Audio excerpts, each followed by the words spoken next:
Hello everyone, जय माता दी। सभी को कैसे हैं आप लोग? माता रानी की कृपा से स्वस्थ होंगे, यही उम्मीद है। माता रानी आप लोगों पर हमेशा कृपा दृष्टि बनाए रखे। आइए जानते हैं देवउठनी एकादशी का व्रत 1 नवंबर को रखा जाएगा या 2 नवंबर को रखा जाएगा। व्रत कैसे उठाते हैं और हमें जो व्रत का पारण करना है वो कौन से दिन करना है, इसका शुभ मुहूर्त कितने बजे से प्रारंभ हो रहा है, तुलसी विवाह का शुभ मुहूर्त कितने बजे से है, तुलसी विवाह कैसे करते हैं, हरिवासन योग कब लग रहा है, जो व्रत रखेंगे उसका पारण कब है, और सबसे मेन चीज है जो तुलसी का जो विवाह करते हैं उसकी क्या क्या सामग्री होती है। इसी टॉपिक में मेरा वीडियो, आइए जानते हैं। सबसे मेन चीज है देवउठनी एकादशी 1 नवंबर को पड़ रही है और हमें सबसे मेन चीज है कि देवउठनी एकादशी 1 नवंबर को पड़ रही है। उस दिन 10वीं युक्त एकादशी है, तो जो व्रत रखना है वो रख सकते हैं। जिनको नहीं रखना है वो सबसे अच्छा व्रत 2 तारीख को 2 नवंबर को माना जाएगा, क्योंकि द्वादशी युक्त भी हजारों गुना फल प्राप्त होता है अगर हम एकादशी का व्रत रखते हैं। 10वीं युक्त एकादशी का व्रत कभी भी नहीं रख सकते, अच्छा नहीं माना जाता है। अगर सबसे मेन चीज होता है कि अगर हमें देव उठा सकते हैं एकादशी के दिन, कि देव उठनी एकादशी है, देव उठाने के बाद हम तुलसी विवाह होता है। जो भी हमारे शुभ कार्य होते हैं, मांगलिक कार्य होते हैं, देव उठाने के बाद होते हैं। हमें पहले देवों को जगाना है, फिर उसके बाद में हमें तुलसी विवाह करना है। तुलसी विवाह जोड़े में किया जाता है। पति पत्नी अगर व्रत रख रहे हैं तो कर सकते हैं। अगर हमने पूरे महीने कार्तिक मास में या हम 12 मासी हम तुलसी की पूजा करते हैं तब भी हम पूजा कर सकते, तुलसी विवाह कर सकते हैं। अब आता है कि जैसे देवउठनी एकादशी शनिवार को 1 नवंबर को पड़ रही है और तुलसी विवाह का जो शुभ मुहूर्त है 6 बजे से लेके 8 बजे से तक है। तो इस बीच में आप देवों को उठाना है, फिर उसके बाद में आपको तुलसी विवाह करना है। फिर आता है जो हमें एकादशी का, अगर 1 नवंबर को कोई व्रत रख रहा है तो उसका जो पारण का जो समय होगा वो कितने बजे से है। तो 9 बजे से 10 बजे तक तो राहु काल लग रहा है, तो हम इसमें पारण नहीं कर सकते हैं 2 नवंबर को। फिर उसके बाद में हरिवासन योग लग रहा है 12 बजे तक, तो हम इसमें पारण नहीं कर सकते हैं। फिर पारण का समय है 1:11 पर प्रारंभ हो रहा है, दोपहर के 1:11 से प्रारंभ हो रहा है, 3:23 तक इसका समापन हो रहा है। तो इस बीच में पारण कर सकते हैं। अगर 1 नवंबर को जो व्रत रख रहा है वो पारण कर सकता है। मैंने पारण का टाइम बता दिया है। अब आता है कि हमें जो तुलसी विवाह होता है हम शालिग्राम के साथ पूजा करते हैं। अगर हमारे घर में शालिग्राम है तो हम शालिग्राम भगवान की पूजा तुलसी विवाह के साथ तुलसी विवाह करेंगे। अगर हमारे पास तो शालिग्राम नहीं है तो हम आसपास से किसी से मांग सकते हैं। फिर उसके बाद में अगर हमारे पास नहीं है तो हम जैसे विष्णु भगवान की कोई भी प्रतिमा है उसके साथ हम तुलसी विवाह कर सकते हैं। देव उठाने के बाद तुलसी विवाह होता है। अब आता है कि बहुत लोगों को ये भी नहीं पता होता है कि हम तुलसी विवाह कैसे करते हैं।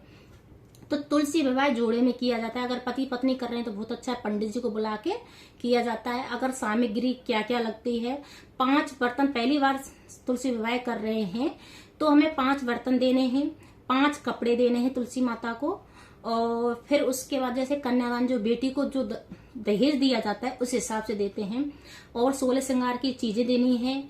फिर उसके बाद में 5 जो प्रकार के अनाज होते हैं, चाहे वो थोड़ा थोड़ा तो या मिक्स करा के 1.25 किलो लेके आ सकते हैं, वो भी 5 अनाज देना है। फिर उसके बाद में हमें मीठा पान जरूर देना है माता तुलसी को जो विवाह करते हैं, और शालिग्राम भगवान को, और गणेश भगवान सर्वप्रथम है। तो जो भी पूजा पाठ होती है हमें गणेश भगवान को आह्वान करना है और उनको विराजमान करना है, फिर हमें तुलसी विवाह करना है। फिर आता है कि कपड़ा, और जैसे माता को लाल कपड़ा चुंदरी चढ़ानी है। फिर जो गठ, और शालिग्राम भगवान को हमें पीला वस्त्र जैसे दुपट्टा होता है कुछ भी चढ़ा सकते हैं। फिर एक गमछा आता है गठबंधन के लिए, हमें गठबंधन करना है शालिग्राम भगवान का। फिर उसके बाद में जैसे शनिवार को हम शादी करेंगे, दूसरे दिन हमारा संडे मतलब रविवार पड़ रहा है, तो हम रविवार को कैसे विदाई करेंगे माता की। तो वैसे फिर उसके बाद में हम, क्योंकि छुआ भी नहीं जाता तुलसी माता को, पाप लगता है, तो सोमवार के दिन 7 बजे आप पंडित जी को बोल के तुलसी माता की विदाई कर सकते हैं। और फिर उसके बाद में हमें जो चौमुखी दीपक होता है वो अखंड जलाना है, क्योंकि मंडप को सूना नहीं छोड़ा जाता है जब तक बेटी विदाई नहीं करती है तब तक। तो उसके बाद में आपको अखंड पूरे रात नवरात्रि को दीपक जलाना है संडे के दिन।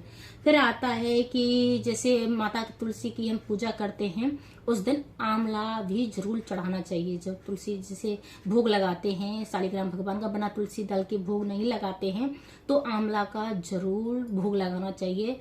स्वर्ण दान के बराबर उसका महत्व होता है। अगर हम आंवला का जैसे भोग लगाते हैं, किसी को दान करते हैं तो बहुत अपने आप में बहुत महत्व रखता है। फिर आता है कि हमें जैसे जो कार्तिक मास होता है उसकी जैसे पूरे महीने का हम फल कैसे प्राप्त कर सकते हैं। तो कार्तिक मास का जो एकादशी से जो 5 दिन होते हैं, अगर हम इसको ब्रह्म मुहूर्त में स्नान करते हैं तो बहुत फलदायी होता है। पूरे महीने का हम फल प्राप्त कर सकते हैं। तो हमें ब्रह्म मुहूर्त में उठना है। कितने बजे उठना है? फिर इसमें जैसे हमें सुबह 4:50 पे उठना है, सुबह ब्रह्म मुहूर्त में, एकादशी के दिन, जो मतलब 1 नवंबर को शनिवार के दिन। और 5:41 तक हमें नहा धो के तुलसी माता को दीपक जला देना है उस दिन। और 5 दिन जैसे उपवास कर सकते हैं तो उपवास करें, या फलाहार कर सकते हैं 5 दिन तो फलाहार कर सकते हैं। 5 दिन का नियम बहुत फलदायी होता है, पूरे महीने का हम फल प्राप्त कर सकते हैं। पर ब्रह्म मुहूर्त में उठ के हमें 5 दिन स्नान करना है, तुलसी माता को दीपक जलाना है और हमें 5 दिन का जो नियम होते हैं वो जरूर करने हैं, नियम जरूर अपनाने हैं। तो इसका हमको पूर्ण फल प्राप्त होता है 5 दिन का। जैसे हम नवरात्रियों में 3 दिन का हम व्रत रखते हैं और 9 दिन का हम फल प्राप्त कर सकते हैं, उसी हिसाब से हम कार्तिक मास का भी फल प्राप्त कर सकते हैं। जैसे नवरात्रियों में सप्तमी, अष्टमी, नवमी का हम व्रत रखते हैं तो पूरे 9 दिन का हम फल प्राप्त कर सकते हैं, माता रानी की कृपा प्राप्त कर सकते हैं। इसी प्रकार से हम कार्तिक मास में स्नान का पूरा महत्व होता है 5 दिन का। अगर हमने स्नान कोई कारणवश नहीं किया है और हमें कार्तिक मास का फल प्राप्त करना है तो हम 5 दिन कर सकते हैं। तो सबसे मेन चीजें है, जैसे मैंने आपको एकादशी का 1 दिन का ब्रह्म मुहूर्त बताया है। फिर दूसरे दिन आपको थोड़ा जल्दी जल्दी करके उठना है, 4 बजे के आसपास उठ जाना है, 4:30 जैसे भी, कि सबसे पहले कि सूर्य की किरणें ना दिखें उससे पहले हमें ब्रह्म मुहूर्त में उठ के माता तुलसी को दीपक लगाना है, नहा धो के दीपक लगाना है। 5 दिन का नियम ले लेना है। और सबसे मेन चीज होता है बैंगन और गाजर वगैरह ये चीज नहीं खानी है। तो तामसिक भोजन होता है, 5 दिन बिल्कुल भी नहीं खाना है। कार्तिक मास में वैसे भी नहीं खाते हैं बहुत लोग वही खाते नहीं मानते हैं, पर कार्तिक मास में नहीं खाया जाता है जो तामसिक भोजन होता है। और अपना जो नियम होते हैं उसका जरूर पालन करना है आपको। इस प्रकार से आप अपना कार्तिक मास का फल प्राप्त कर सकते हैं। अगर मेरी वीडियो अच्छी लगे तो लाइक करें, शेयर करें, कमेंट करें, सब्सक्राइब करें। हर हर महादेव कमेंट में जरूर लिखें। जय माता दी सभी को।